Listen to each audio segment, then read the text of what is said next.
Non, il est temps de découvrir un métier surprenant. Si je vous dis à tous les deux, perlière d'art ou fileuse de verre, ça vous dit quelque chose, François? Moi non, moi je découvre. Hein. Pas Maud? du tout. Non, je ne connais pas. Bon. Écoutez, on va te demander à la principale concernée, c'est Mina Dangon. C'est la semaine de l'artisanat d'art. On souligne les travaux d'exception et vous allez pouvoir nous faire une petite démonstration. Mina, approchez-vous, montrez-moi un peu tout ce que nous voyons ici avant qu'on essaie de comprendre comment vous fabriquez. Qu'est-ce qu'on voit là ici? Alors ça, c'est tous mes bijoux que je fais à partir de mes verres, de perles en verre. Donc, on a des bagues entre doigts, on appelle ça les bagues entre doigts parce qu'elles se situent entre les doigts.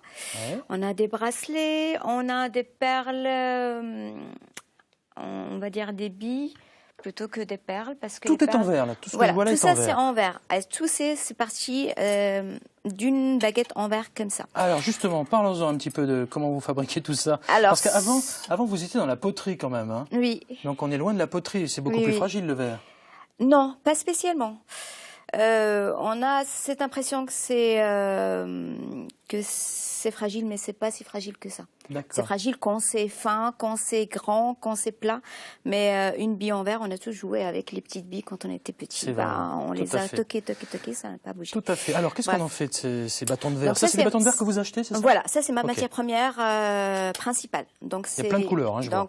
On a du transparent, on a... je sais pas si on le voit à l'image. On a de l'opaque, on a de l'opalin aussi. Ouais. C'est un entre les deux. Ça, c'est ma matière première en premier. Que j'achète, alors on achète dans des boutiques spécialisées dans le verre ou sur Internet aussi. D'accord. Après, on n'y échappe pas forcément. Ouais. Avec ces verres-là, je vais les chauffer avec un chalumeau qui est couplé gaz et oxygène. Donc, on a du gaz butane, du gaz de ville. Et alors, soit on a des bouteilles d'oxygène, soit on a un concentrateur comme moi, un concentrateur d'oxygène qui va relâcher un petit peu l'oxygène pour monter en température la flamme. Sinon, on ne pourra pas le chauffer. Il est évident qu'on n'a pas branché le chalumeau, vous l'aurez compris. Non. Forcément, mais bon, voilà, ça c'est comme si c'était branché. Vous travaillez le verre avec ce chalumeau et qu'est-ce que vous faites avec ce verre? Alors, on va introduire la baguette dans la flamme. Donc là, on a une flamme qui va jusque-là. En fonction une quinzaine de centimètres à peu près, donc plus on est près du dard, on appelle ça les dards, plus c'est chaud. Donc on va introduire doucement parce que le verre, c'est sensible au choc thermique. Donc on l'introduit tranquillement. Et puis après, une fois qu'on commence à avoir le bouquet rouge, on va l'introduire complètement pour avoir une grosse masse de verre qui est fondue. Une fois que cette masse est prête, on va la mettre sur une tige en inox. On travaille sur l'inox parce que l'inox n'est pas conducteur de chaleur, donc on peut tenir la baguette sans qu'on se brûle. Et dessus, on va mettre une espèce de pâte pour isoler entre le verre et l'inox, parce que si on met directement sur le métal, il va rester collé, on ne va pas pouvoir récupérer nos perles. Donc on va faire notre perle qui est toujours ronde à la base. Il faut toujours tourner pour que le verre ne tombe pas. Et une fois qu'on a notre perle qui est ronde, on va l'aplatir, on va la bouger, on va s'amuser avec, on va l'aplatir comme ça, on va la souffler aussi, ça se passe aussi par le chalumeau. Des choses magnifiques là. Donc ça c'est le verre en principal. Donc après sur ce verre là, on va rajouter des bris de verre qu'on a là.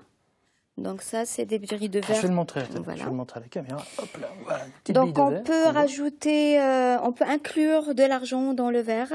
On peut pas tout inclure. On peut inclure de l'argent, on peut inclure des zircons. Alors les zircons, c'est les petits diamants industriels qu'on a juste là. Voilà. On imagine plein de matières premières possibles. Voilà, donc on peut inclure, on appelle ça les millefiori. Alors soit on les achète, soit on les fait comme moi. Moi je les fais, des petites coccinelles. Ouais. Donc, on va les inclure pour arriver à faire la perle qu'on veut. Après, on réfléchit souvent, pas souvent, mais on réfléchit à la perle avant de la commencer. Comme ça, on prépare un petit peu la matière première en fonction. J'allais vous dire, d'où vous vient l'inspiration, justement, Mina? De tout ce qui est autour de moi, donc la nature, de mes enfants. Maman, j'ai envie que tu me fasses une souris. Je fais une souris. Voilà. Alors, moi, il y a quelque chose qui m'étonne, au-delà de votre inspiration et de votre talent. Ça fait pas de doute. J'espère qu'on voit plein de choses à l'image.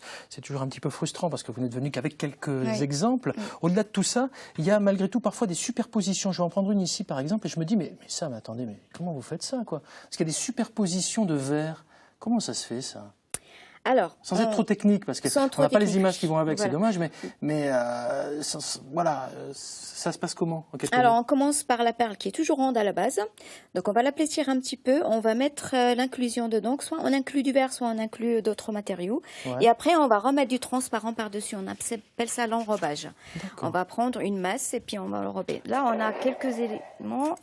Là, c'est un grillage d'argent qui a été enrobé avec du transparent. Et du coup, on a un petit peu le côté loupe. Parce que des fois, soit on travaille sur le côté loupe, soit on travaille sur le côté creux aussi. Donc là, c'est des fioles où on peut mettre le parfum. Ce sont des œuvres uniques, tout ça? Oui, tout est unique, oui. Chaque pièce est différente, on ne travaille pas avec des moules. Alors, donc on a... C'est compliqué de donner des prix, vous l'aurez compris. Oui. Mais ça commence à partir de combien? Je commence à 18 €. Donc ça va, c'est super abordable, c'est bien. Ça reste abordable quand même pour